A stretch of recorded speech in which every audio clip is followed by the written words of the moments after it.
আসসালামু আলাইকুম football fans. আমাদের চ্যানেলের আরও একটি নতুন ভিডিওতে আপনাদের সবাইকে স্বাগতম। সর্বশেষ গত 26শে মার্চ নিজেদের সর্বশেষ ম্যাচটিতে ভিয়েতনামের বিপক্ষে মাঠে নেমেছিল বাংলাদেশ জাতীয় ফুটবল দল। আর সেই ম্যাচটিতে হাংডে স্টেডিয়ামে ৩-০ গোলের পরাজয় নিয়ে মাঠ ছাড়ে হামজা জামাল ভুঁইয়ারা। ভিয়েতনামের সঙ্গে ম্যাচটি পর এবার মার্চ মাসের ফিফা উইন্ডোর নিজেদের শেষ ম্যাচ খেলতে মাঠে নামছে কোচ হাবিয়ার কাবরেরার শিষ্যরা। আজকের এই ভিডিওতে আলোচনা করব বাংলাদেশের পরবর্তী ম্যাচটি কাদের বিপক্ষে এবং ম্যাচটি সরাসরি টিভি ও মোবাইল ফোনের মাধ্যমে কিভাবে লাইভ দেখা যাবে তা নিয়ে। মূল ভিডিওটি শুরু করার আগে আপনি আমাদের চ্যানেলে প্রথমবার এসে থাকলে চ্যানেলটি সাবস্ক্রাইব করে পাশেই থাকুন।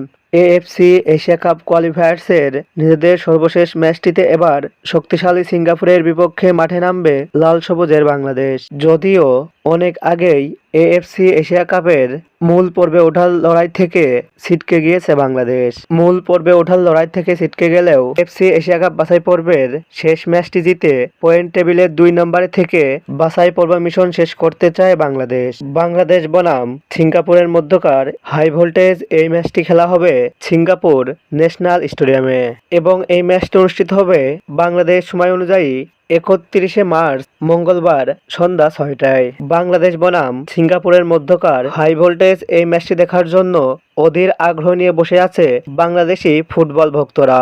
সেসব ভক্তদের জন্য রয়েছে সুখবর, কারণ বাংলাদেশ বনাম সিঙ্গাপুরের মধ্যকার হাই ভোল্টেজ এই ম্যাচটি সরাসরি সম্প্রচার করবে টি স্পোর্টস টিভি চ্যানেলে। এছাড়াও ভক্তরা হাতে থাকা মোবাইল ফোনের মাধ্যমে খুব সহজে ম্যাচটি সরাসরি লাইভ দেখতে চাইলে চোখ রাখতে হবে স্পোর্টস ফাই, টি স্পোর্টস এবং ইয়াসিন টিভি অ্যাপসগুলোতে।